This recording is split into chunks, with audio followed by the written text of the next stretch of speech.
basically what we're seeing is a long consolidation period. Uh, my true range low is 26.7, range high 28.8, 9. The yellow lines are your value areas, right? So value area low, value area high. That's where your essentially 70% of the volume in this consolidation phase falls between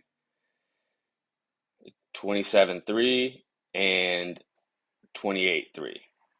The point of control is 28.1, and that's kind of something I've been discussing, is really getting that loss of 28K, and losing it definitively means we're much more likely to come down and either sweep these lows. So had this drop gone down to 26.7, swept the lows and reclaimed it, I would have gotten long back up towards 29K. We didn't get that, and what we did get was a touch of value area low, which got very aggressively bought back up, and now we're rejecting value area high. So we've got this rejection, which would normally be a short entry for me, and the reason I'm not entering into shorts here is because the aggression in this wick right here is worrisome. You've got a somewhat let's see if I can draw this, somewhat of a P shape profile here. It kind of goes like this, right? But essentially, what this is telling me is that you've got uh, a lot more of this volume in this value area is happening up high. And if you break it down even further, what you will notice is a rotation to the upside, right? If you were to look at the profiles for this period and this period and this period and this period, like, you were seeing a rotation to the upside before this move down. So to me, there's significant cause for concern in being bearish as of this morning, because it seems to me like this wants to go higher. So what am I looking for in terms of a short? Honestly, I want to see this area, this 28.1, 28K lost, uh, and maybe take a move down back towards this value area low, or back towards this range low, like the absolute range low. I would like to see a move back up to 29K and a strong rejection, and I'd get short there. But the market is telling you very, very clearly that buyers are here.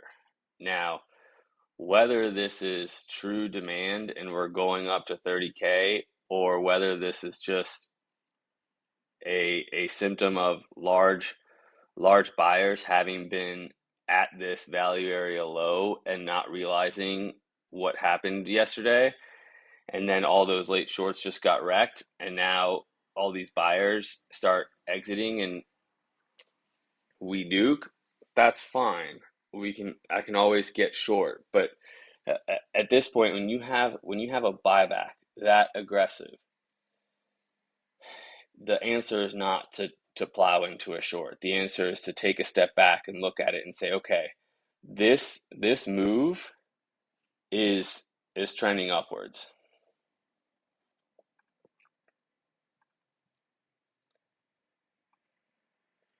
I mean, it's telling you very clearly we've got a move trending up here, got a move trending down there, and you can say, okay, well, you've got a wedge here or whatever, but essentially I'd probably draw it closer to this. But Nonetheless, you could even draw something like that.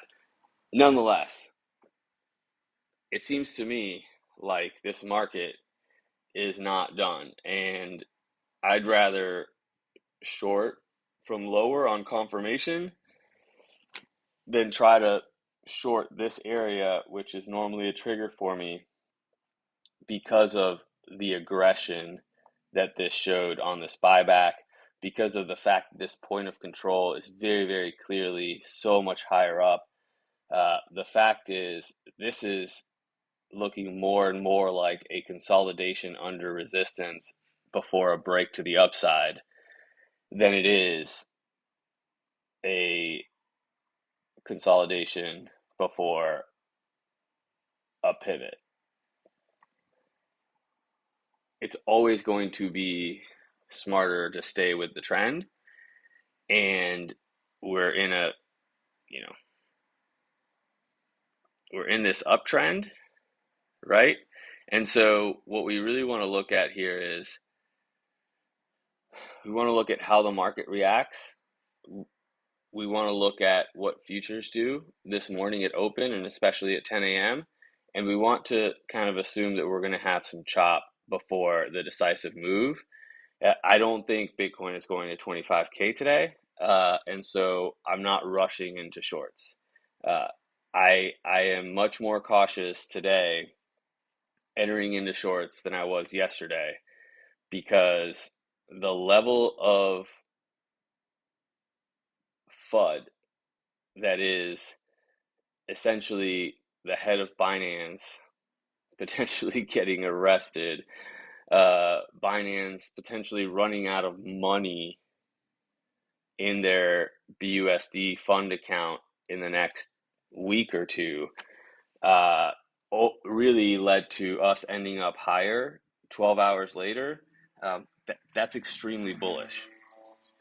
So I'm not going to bury my hand in the sand, my head in the sand, and pretend to ignore the reality that this is becoming more and more of a bullish structure.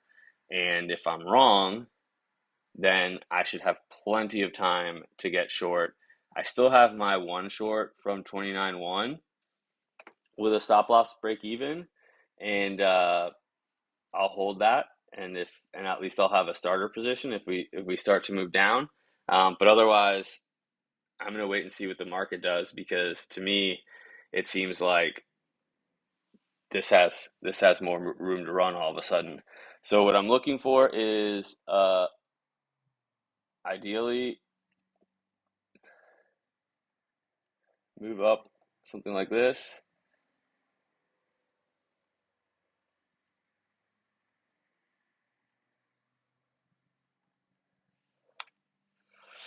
Uh, that would be plan A. Uh, if this were to do something like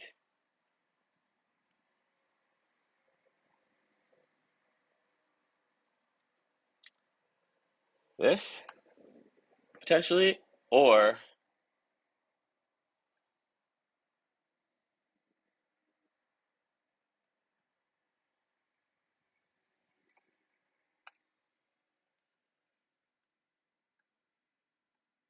something like that. Don't discount the possibility that this thing just chops around sideways. Watch the Monday levels. Those Monday high, Monday mid, Monday low levels are going to be, in my opinion, very important. They line up with some very key levels, and I suspect the reason they're important is the reason I always say all this nonsense is important. It's not because it actually makes any real difference. It's because a lot of traders and a lot of algos are going to be watching those levels. So for today and tomorrow, you got to have those Monday high, Monday mid, Monday low levels on your chart. They're going to be reactionary. Um, so that's what I'm looking for. Uh, I still really, really like this sweep of these wicks and bounce back up to range high if we get it. But if we lose, this 26.7, this prior weekly low, if we get below this and we don't reclaim it fairly quickly, that's short everything season right there. At least down to this like area of like low 25Ks, low 24K section. So that's what I'm looking for. And if you guys